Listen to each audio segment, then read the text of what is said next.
Hey, good morning, Pete, North Las Vegas.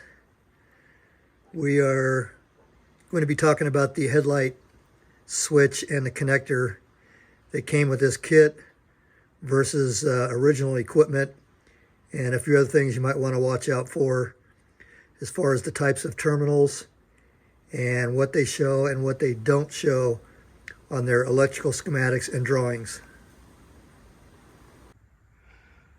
Okay, this is what originally came on the Camaro. My Camaro is a base model. This is an 8-pin connector, and you can see that not all of the slots got used. So there's actually only 6 wires going to this connector block on the switch. This is what came with the American Auto wire. It's a newer version. It's what's called a 9-pin, and it's pretty much identical except for this ground connector right here, which slides over the tab on the light housing. So that's about the only difference. Now, American Auto wire did put in a couple extra wires, and we'll talk about that here in about a minute or two. Here's what the 8-pin block looks like. So this is more like OEM original.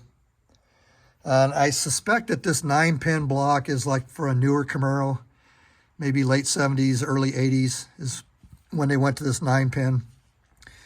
Okay, so the wiring is identical except the color coding on the 71 for the dimmer switch, your foot switch for the dimmer is blue, and the American Auto wire, they made it yellow. But other than that, everything's identical. That might look black on camera, but that's actually a brown wire for your parking lights. And you can see that American Auto wire gave you 2 brown wires. Now, they gave you an additional brown wire for parking, and this gets sent up to, like if you're going to use Dakota Digital instrumentation, and you're not worried about using an analog type dimmer, you can program the Dakota Digital to give you different brightness settings when you have your switch in park or with the headlights on. So your dash instrumentation lighting on the Dakota Digital will use presets, and this is how they get power to it. And I'll show you that on the wiring diagram. Okay, so what American Auto wire did was they gave you 2 brown wires, like I was just saying. One of them will turn on your parking lights when you have the switch in the park position. And the second brown wire, if you look down below the connector, you can see the copper down there, where these 2 wires are bussed together on the top of the switch housing right here. So you're applying power to both of these brown wires on the switch. And that second brown wire comes up here and gives you the Dakota Digital dash power that you need. Now, I'm not going to use the brown wire for the Dakota Digital. I've decided that I want to be able to adjust the Dakota Digital brightness at any level that I want, not just, program this control module for presets. If I remember right, you get 2 or 3 preset options on a control module, so that if you did want to use the brown wire, you're stuck with one of the presets on the Dakota Digital, unless you run the potentiometer, which is connected up here to where it says adjust minus and adjust send. So that gives you infinite brightness adjustment on your instrument dash lights. Okay, now the old OEM switch has the same configuration up here on the switch. You can see down here underneath the connector where those 2 slots are bussed together, but they're only using 1 brown wire on the old OEM. So all you get was parking lights on this. Okay, so the other thing that's going to be a little bit different on your 9-pin versus your OEM 8-pin is on your courtesy lighting. This white wire here is a switched ground, and it goes down here and connects to this. And what that does is, if you want to turn on your dome and courtesy lights with the headlight switch turned fully counterclockwise, you're going to hit a little detent, and this coupler right here has cams on it. So when you go all the way to the left, one of those cams is going to actuate and push this this brass contact here into the housing. And now if your housing is grounded, that completes your courtesy circuit ground and turns either your dome light or your courtesy lights, whatever you want, turned on using the headlight switch. Now on the 9-pin, it has a separate ground like I was talking about earlier that plugs in. Now also on the 9-pin, I'm not quite sure, they jumper the grounds into this back terminal slot here, and I'm not exactly sure what all that accomplishes for you. I haven't researched all of that, but this ground here, this is the wire here that runs down back through the harness and ends up here. So this will be grounded to like the firewall. Okay, so on the 8-pin, you don't have this additional grounding slot, and there's no tab on the light switch housing. So how did they get the ground on the original equipment car? Okay, let me show you how they accomplished that back in the day. Okay, so on the original equipment car, on the back of the bezel for the wiper switch and the headlight switch, what they did was they put grounding plates. So that's how this got its ground, was this grounding plate here would butt up against the housing, and then this wire here would go to your firewall. And there's also an additional ground for the wiper circuit on the harness. So on the OEM, you had this grounded to the plate for the windshield washer wiper, and then this is just your main ground. So that's how they did it back then.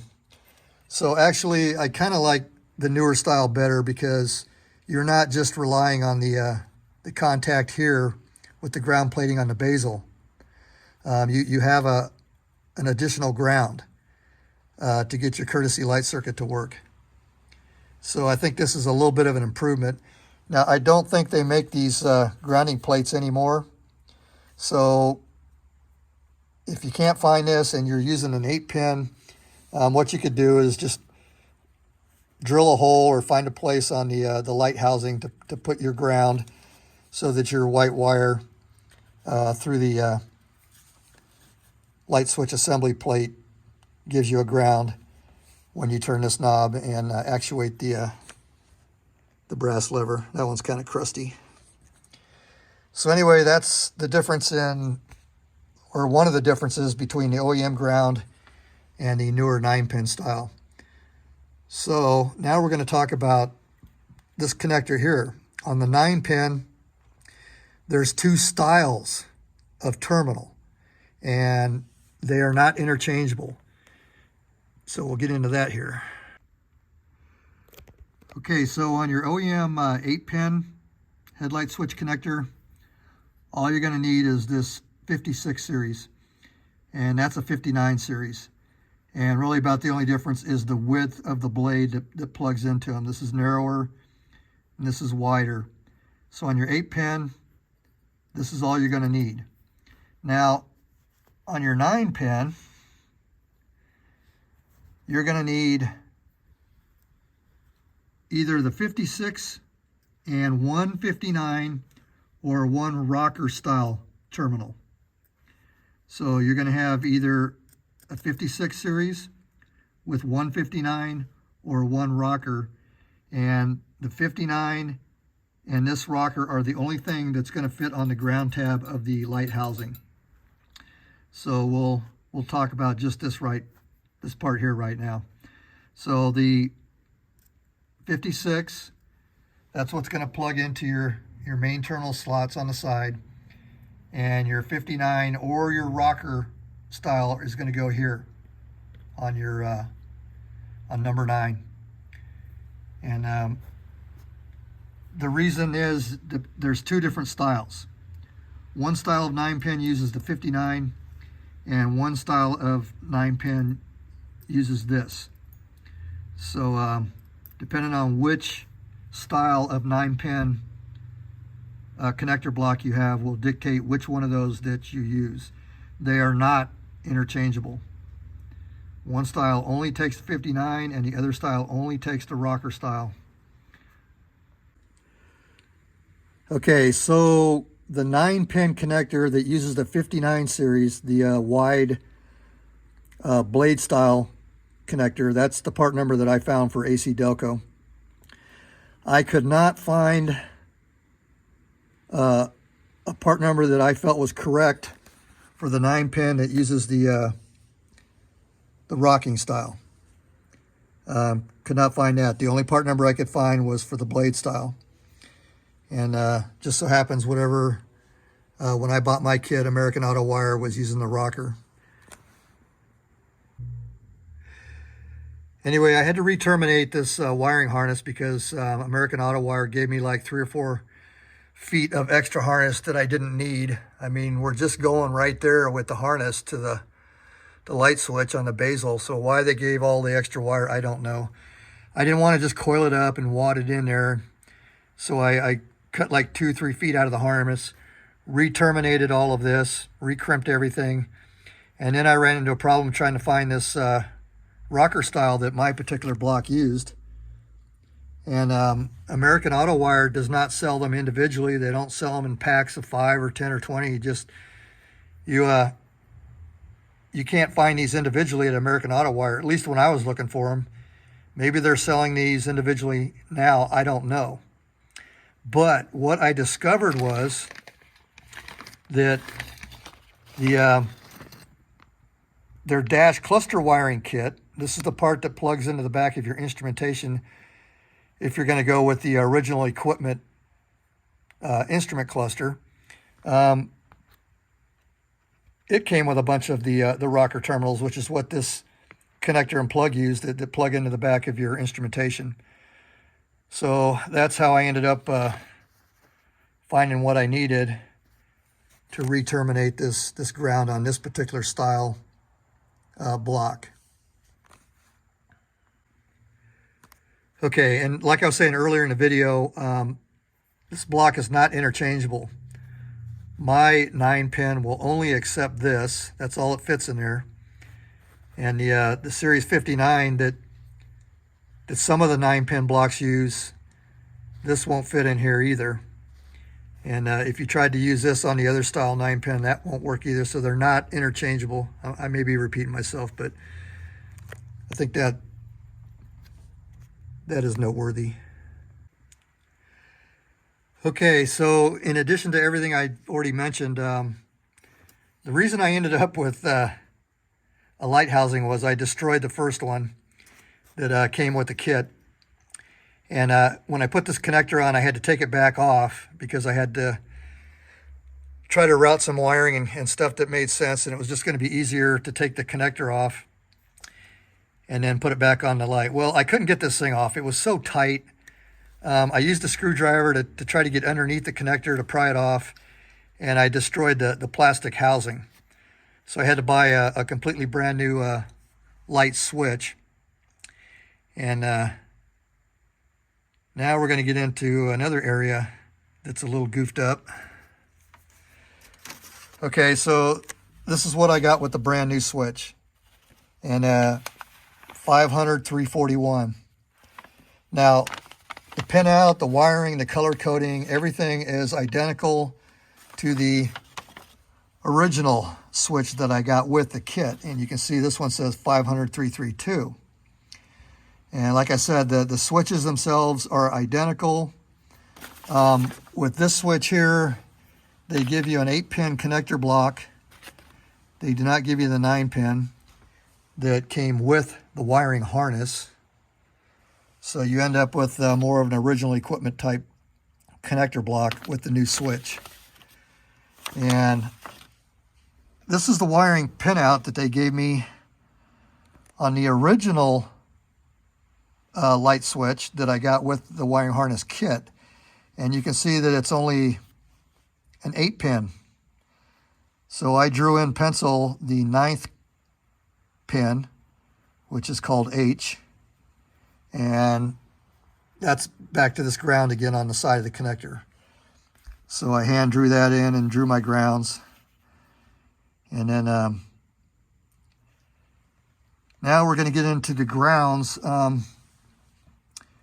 Even on this 8-pin wiring diagram and the brand new diagram, they don't talk about grounds anywhere. So if you look, white, red, gray, yellow, brown, orange. But they don't talk about the grounding plate if you're using original equipment. And they don't talk about the ground going to the housing on a newer style. So this was a little bit lacking over here.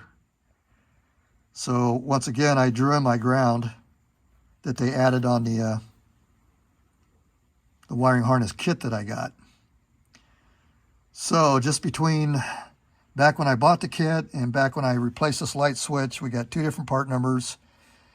And this does not match what was actually provided with the wiring harness kit. I know I'm kind of repeating myself, but I'm trying to put out enough to where hopefully I'm not confusing anybody. Okay, so there's the light switch wiring, and this is the typical drawing that came with the harness kit. And you'll see that they don't show all 9 pins being used. If you count what they put on a typical drawing, you got 1, 2, 3, 4, 5, 6. So, yeah, 6.